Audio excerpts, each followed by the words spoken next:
Greetings and welcome to the Chris Salcedo Show on Newsmax TV. For those of you who have watched this show on Newsmax or maybe tuned into the Chris Salcedo radio show, you know that I've posed this question quite often.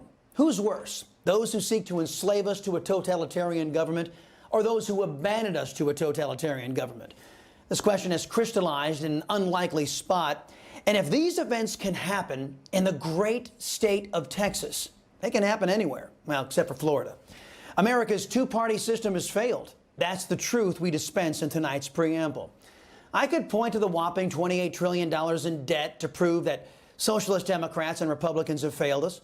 I could point to the proposed $5 trillion in senseless spending that is poised to ramp up inflation even higher as proof of a failed two-party political system.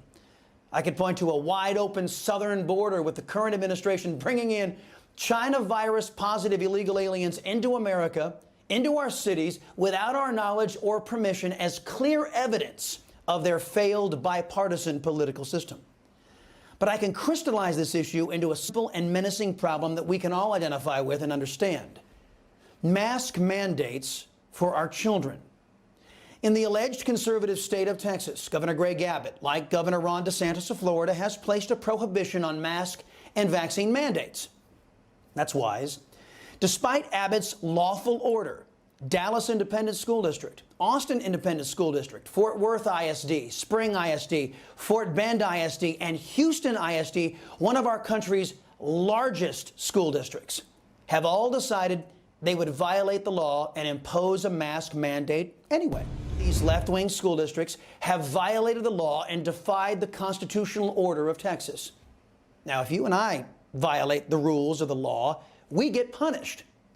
What happens to these lawless superintendents from the government-run schools? Can they be denied pay? Can they be punished with jail time?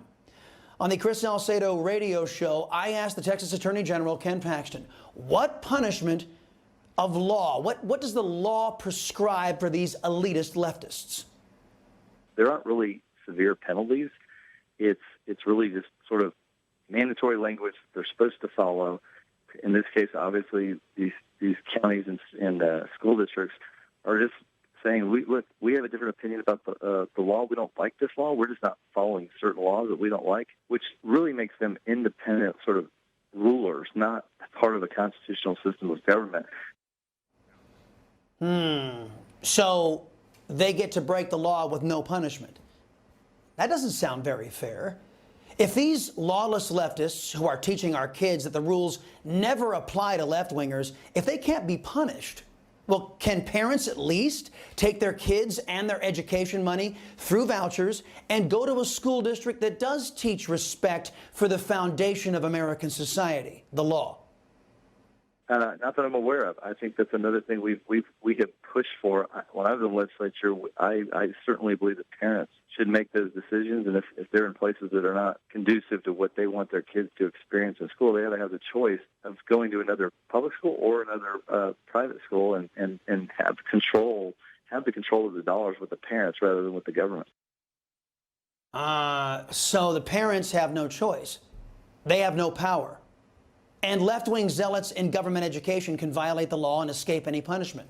Now, who the hell set this up? I'd like to blame the socialists. I can't. For years, the Texas legislature has been controlled by Republicans. And a number of Republicans have joined nearly every socialist Democrat to pass laws that make sure there is no accountability for lawless behavior from left-wing extremists in government. Further, elected Republicans have joined socialists in stabbing Texas parents in the back, making sure we are powerless to resist when Gov-Ed makes decisions counter to our parental authority or the rule of law. So where does all of this lead? Let me show you. The GOP is all but dead, as you know, in the state of Oregon. Left-wing extremists run that state.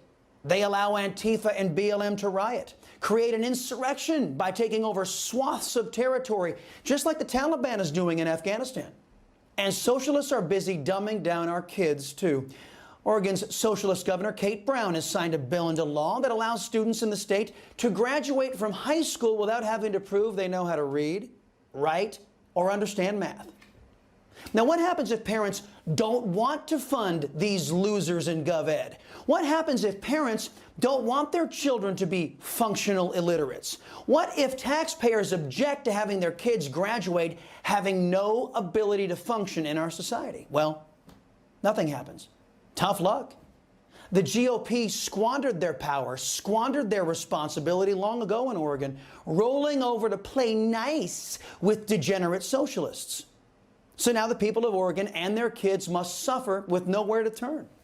Who's to blame? The dictators or those who abandoned we the people to the dictators? Do you think that's as bad as it gets? You'd be wrong. Let me show you. We've lost sleep trying to figure out, like, why would a person do this?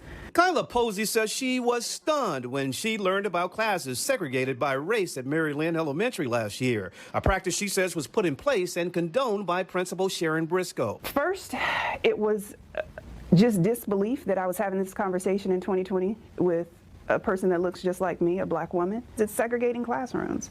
You cannot segregate classrooms. You can't do it. Well, right. In an elementary school in suburban Atlanta, a black principal felt empowered to break federal law by segregating children according to their race. Unspecified action was taken, but it's our understanding the principal still has a job, didn't lose it. This blatant racism that violates state and federal laws goes unpunished. Why? The GOP is powerless. In Atlanta, they surrendered those poor people to socialist Democrats a long time ago. But that begs the question, what would give a black principal the idea that she could undertake such blatant racism, such blatant segregation, and suffer no consequences?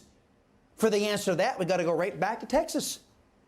After the Supreme Court of Texas ruled that Texas Speaker Dade Phelan could arrest the Texas socialist super spreaders to force them back to work, to do the jobs they volunteered and were elected to do, one of these socialists, Representative Celia Israel of Austin, was quoted as saying, and I quote now, "I think they're bluffing. Do they really want to arrest a woman of color?"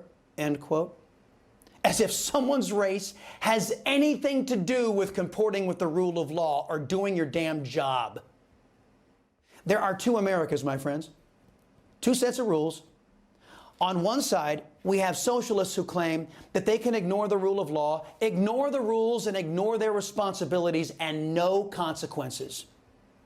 Then there's the other America, where you and I live. If we don't follow the rules, many of them imposed by these very same socialists, our punishment is swift and severe. The reason why this double standard exists is because the grand old party, well, it's just that. Old. They either don't know how or they're not inclined to resist this new socialist party of the Democrats, a party of deranged leftists that displays no restraint and is hell-bent on harming Americans. You know, it's really sad that President Trump decided against forming the Constitutional Party. It's exactly what America needed to replace our failed two-party system, which in reality is a one-party system.